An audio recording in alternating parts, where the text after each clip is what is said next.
Televisión educativa.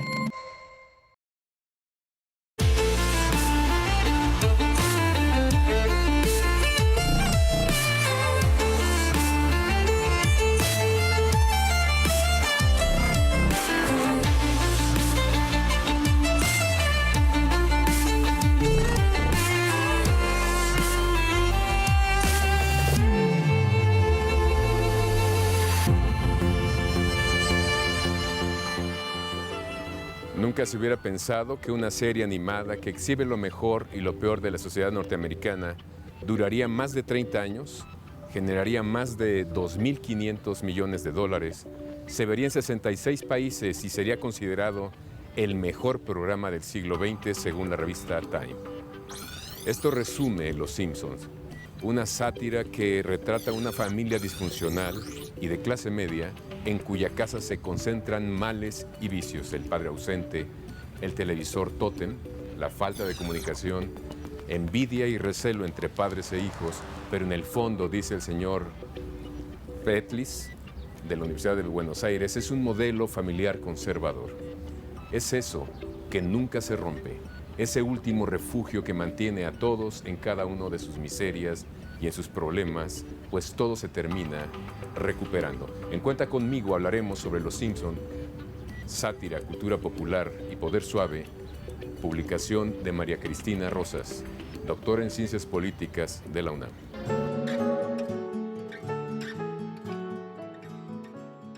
Los Simpson surgió de Matt Groening, un creativo quien desarrolló personajes para reflejar las diferentes visiones del mundo dentro del núcleo familiar, donde se procesen asuntos políticos, medioambientalistas, de raza, religión y otras muchas posturas que se viven en el mundo occidental.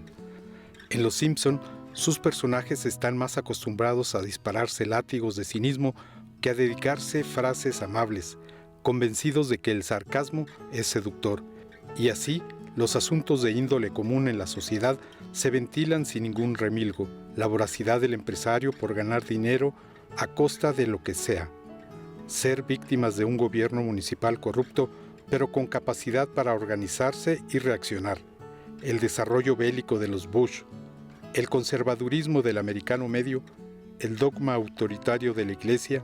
No hay cabida para palabras dulces ni cariñosas.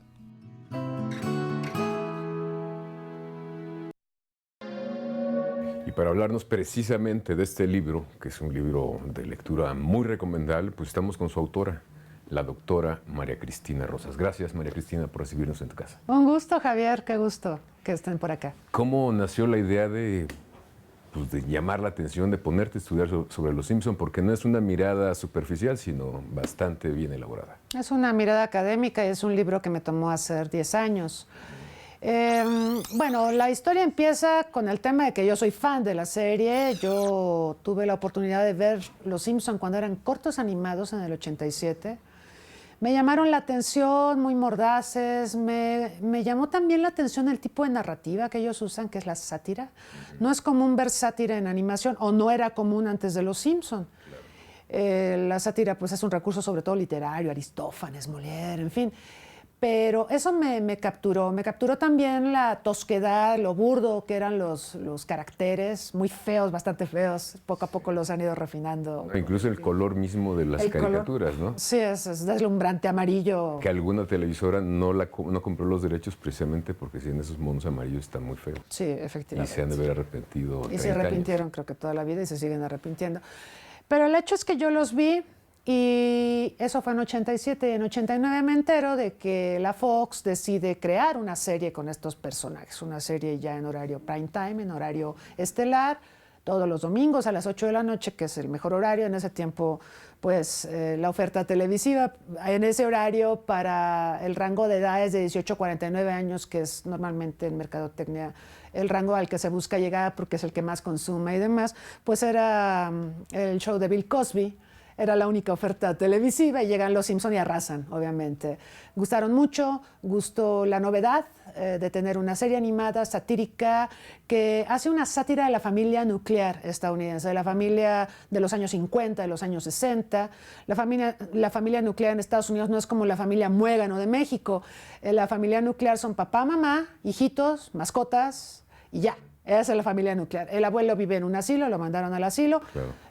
La mamá de Homero pues, se fue a armar la protesta contra la guerra biológica. Y así es la familia nuclear en Estados Unidos. Familia que, por cierto, ya no existe ahora. Ya las familias son de otra forma. Son monoparentales, hay perrijos, hay familias homosexuales, hay personas solas. En fin, ha cambiado mucho el tema Pero de es la una familia a la que estamos la familia de la caminando, ¿no? añoranza, sí. También. Hay nostalgia. Bueno, pues todo eso me llamó la atención. Y alguna vez fui invitada a la Universidad de California en San Diego a trabajar en los temas de mi especialidad. Y ya estando en San Diego dije, pues Los Ángeles está bastante cerca.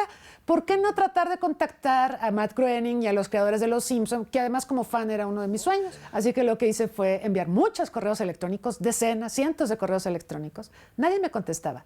Pero un buen día me respondió Al Jean, productor de la serie, y me dice, ¿tienes idea de cuánta gente nos escribe pidiéndonos lo mismo que tú nos estás pidiendo?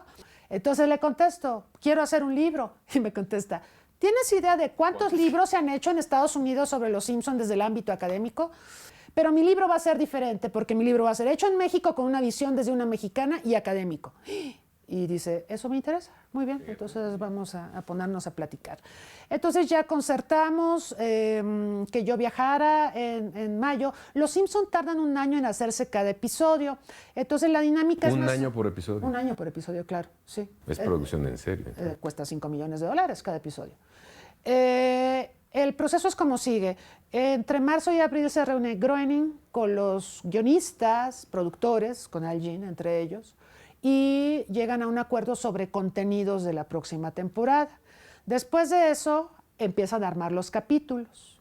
Y en mayo le hablan a los actores de voz de Estados Unidos para que monten las voces. Se monta la animación, se empiezan a dibujar y se termina en Corea del Sur por costos, porque hacer todo en Hollywood es muy caro. Y en Corea del Sur además lo hacen mujeres, porque las mujeres cobran menos que los hombres. Entonces hay todo un tema de género también, de explotación y de división global, internacional además, de trabajo de la que los Simpson nos escapan. Entonces, al final, ya que me explican todo esto, me dicen que el mejor momento para ir es mayo. Voy en mayo, entrevisto a Groening, entrevisto a los actores de voz, a productores, a guionistas y cumplí mi sueño. Pero me tardé mucho tiempo porque originalmente lo concebí como un libro de fan, no como un libro académico. Claro. Es hasta después que empiezo a estudiar temas de poder. En este libro trato un tema que es poder suave, que tiene que ver con cultura y con industrias de Hollywood y todo esto, y cómo, por ejemplo, Hollywood sirve a los intereses de política exterior de Estados Unidos.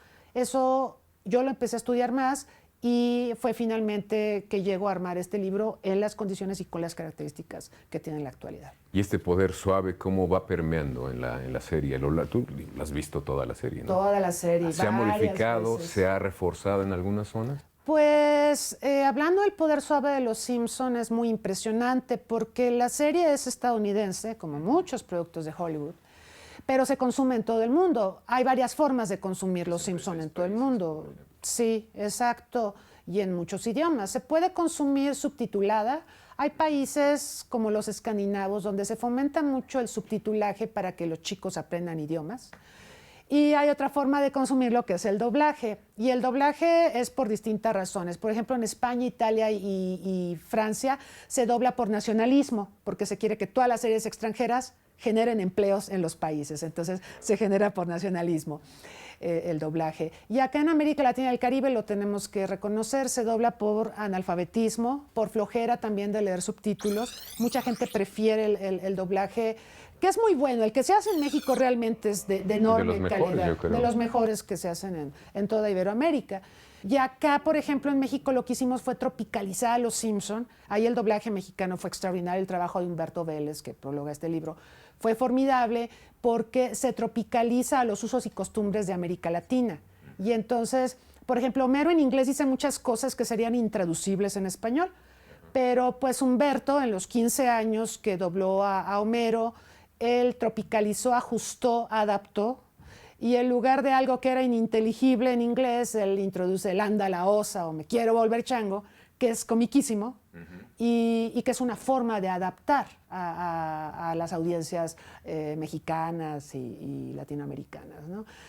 Y Los Simpson no se podrían consumir en México en el idioma original. Entonces, Ni en ninguna parte, yo creo. En ninguna es parte, difícil. salvo Escandinavia, que les gusta que los chicos desde pequeñitos hablen idiomas. Creo que el poder suave está ahí, hay influencia de Los Simpson, los hemos adaptado, los hemos hecho nuestros. Sí es influencia de Estados Unidos, pero al mismo tiempo nosotros hemos retroalimentado, obviamente, a la serie a través de nuestras adaptaciones, a través de los memes. ¿Cuántos memes no vemos diariamente con Los Simpson? Es una forma de apropiárnoslos. Los Simpson crearon escuela. Después de ellos han surgido un montón de series de animación y no animación, de live action, que replican la sátira, replican el estilo de la crítica o de la burla a la familia nuclear.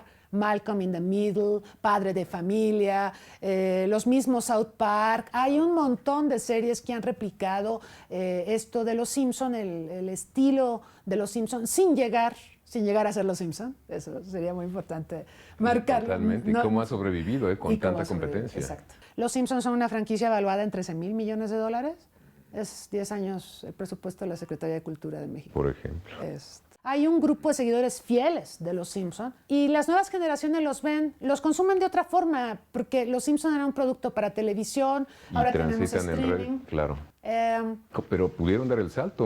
Ahora sí que muchos productos de televisión se quedaron en el camino y no pasaron, ¿no? Es correcto. Y esto tiene que ver con qué, con la solidez de los guiones, con la propuesta crítica global que tienen. Es muy interesante lo del streaming porque cuando te pones a ver qué de Los Simpson ven las nuevas generaciones, los millennials, por decir, ven las primeras temporadas sobre todo. Sí, están entre lo más visto. Según la estadística que yo vi, hay 2 series que son las más vistas en streaming, Mr. Bean y Los Simpson. Pero se consumen sobre todo las primeras 15 temporadas, 12 temporadas, y fascinan a las nuevas generaciones, ¿sí? Las más recientes son diferentes porque también cambió mucho la serie en términos de que una serie tan longeva necesita adaptaciones y cambios. Por ejemplo, hay gente que hacía Los Simpson que ya falleció. Es lógico, después de 30 años de hacer una serie, la gente muere, ¿sí?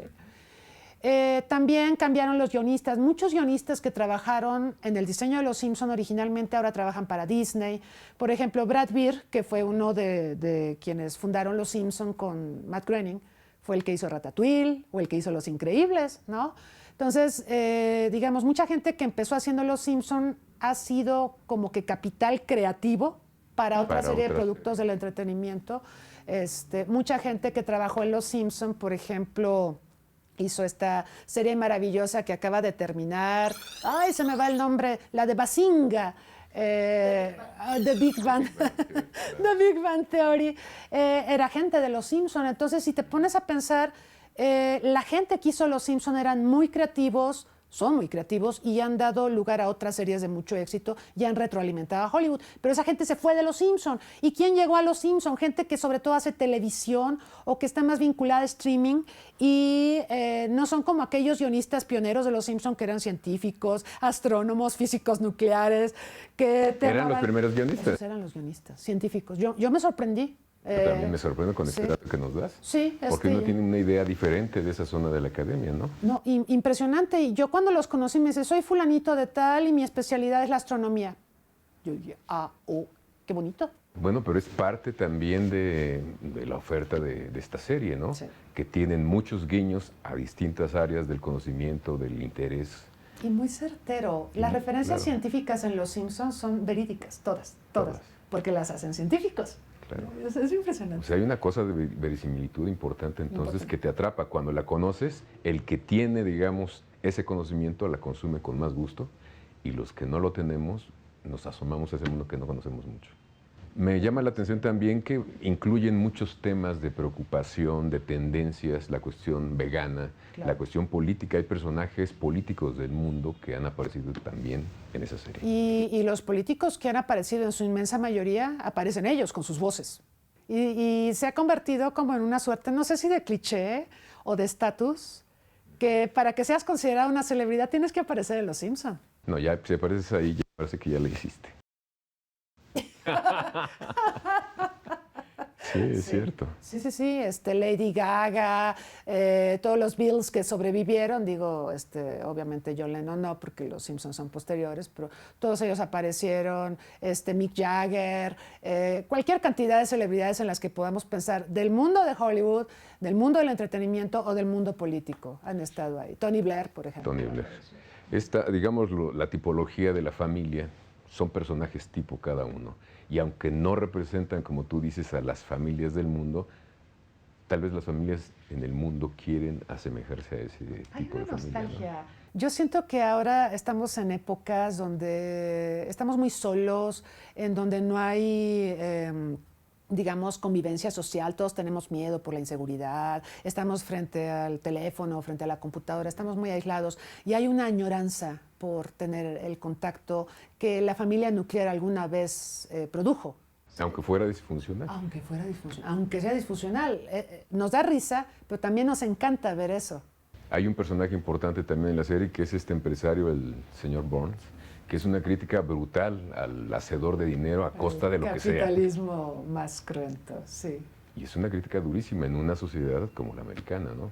Pero en ese universo Simpson tú encuentras una réplica de lo que es el mundo real. O sea, hay gente avariciosa, empresarios muy ricos, despiadados como el señor Burns, y también hay políticos corruptos como el alcalde Diamante, y también profesores que no les importa la ausencia como Krabappel, ¿no? Y hay ladrones.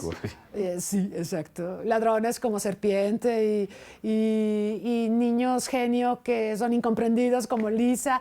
O sea, es una réplica del mundo real. Nos da risa porque esa es la forma de jugar de la sátira con las audiencias, que te burles de se burlan de tu situación y te da risa, ¿sí?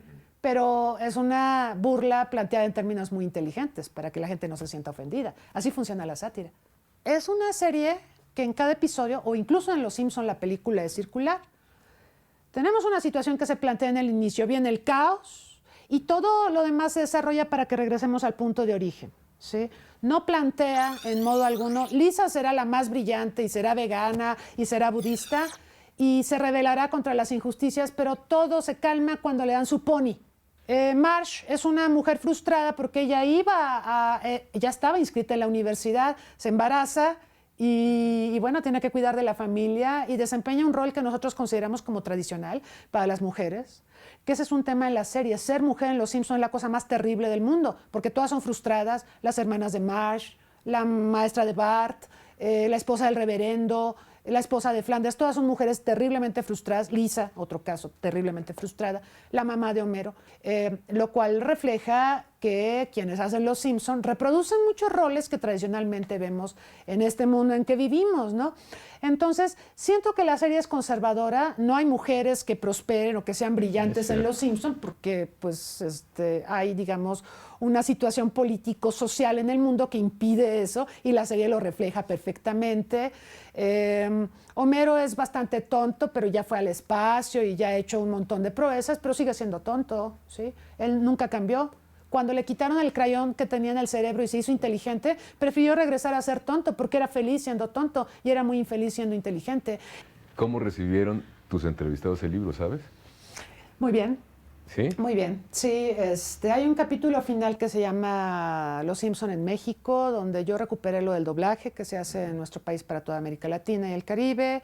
Recuperé el trabajo también de algunos caricaturistas mexicanos, de Óscar González Loyo, que trabajó para Groening en Bongo Comics y que hizo pues varios cómics de Los Simpson.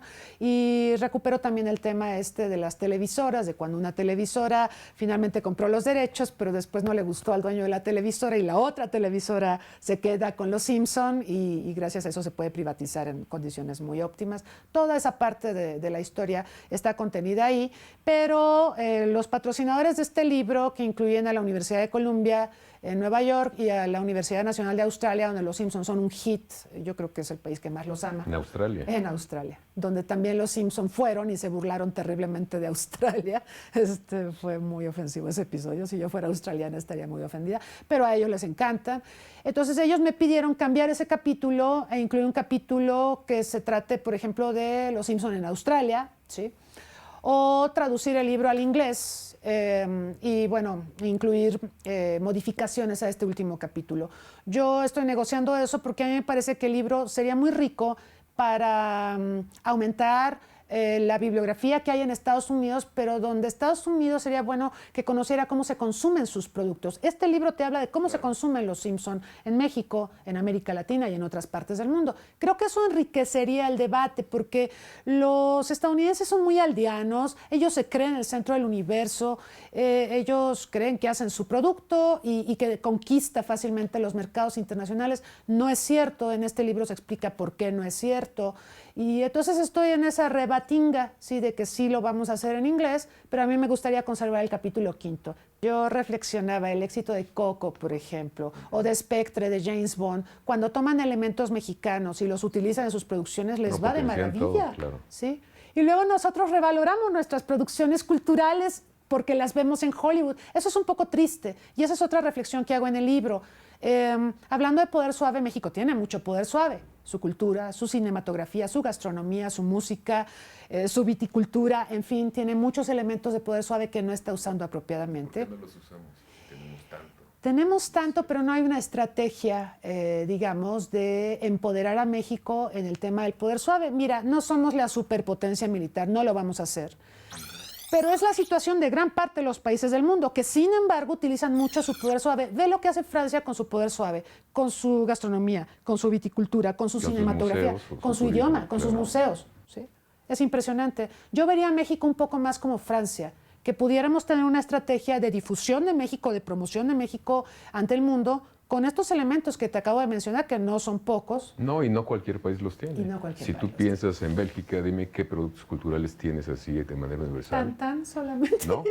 Y puedes decir muchos nombres de muchos países, y de México puede referir cualquier persona en el mundo, muchísimos. Claro.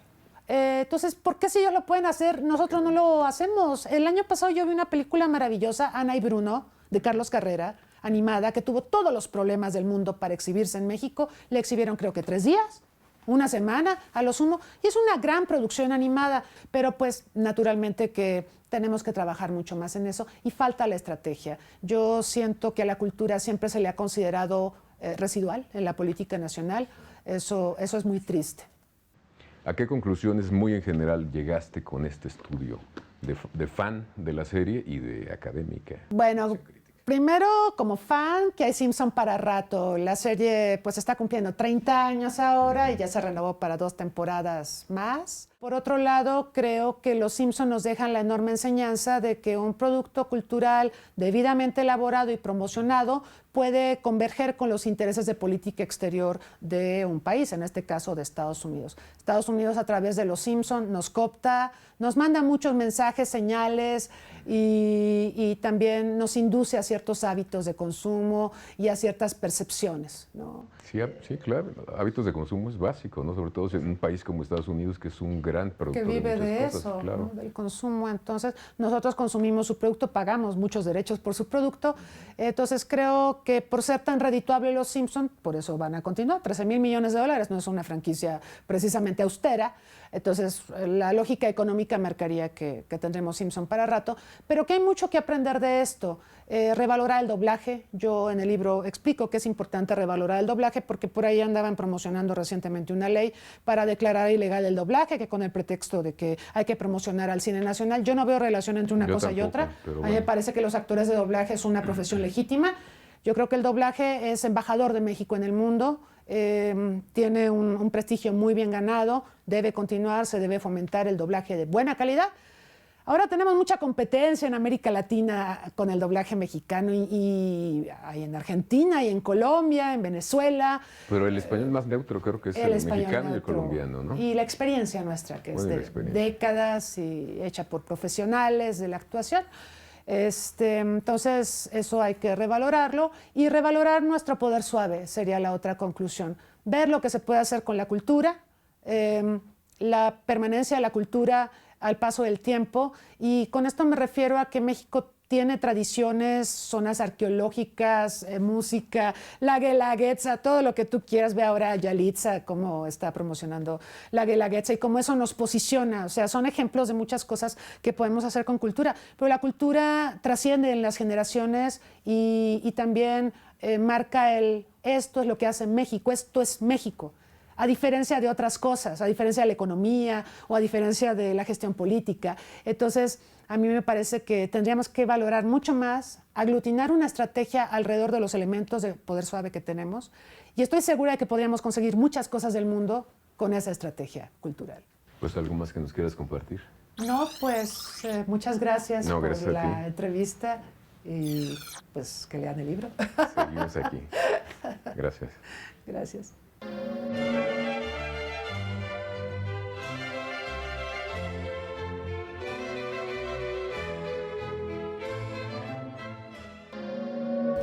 Y ahora los invito a que escuchemos La novedad de la patria. El periodismo y la poesía suelen tener lenguajes divergentes.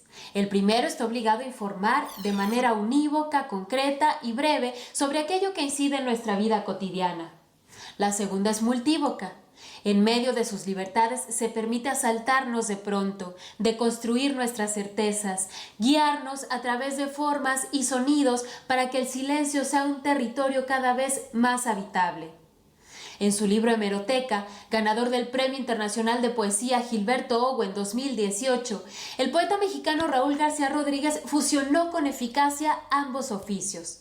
El resultado es un lenguaje literario cercano, luminoso. En sus líneas, una calle recupera su inocencia cuando el agua borra sangre y silueta del ciclista asesinado.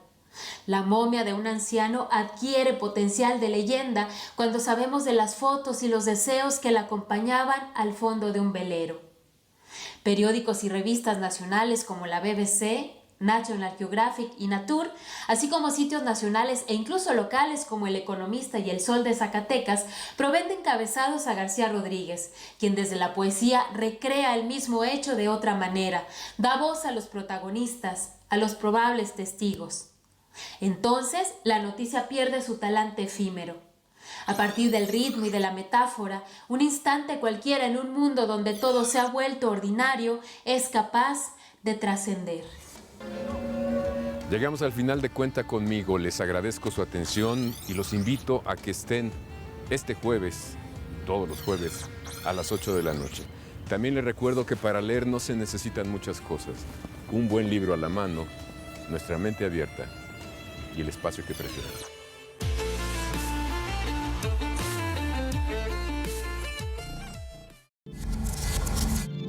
Televisión educativa.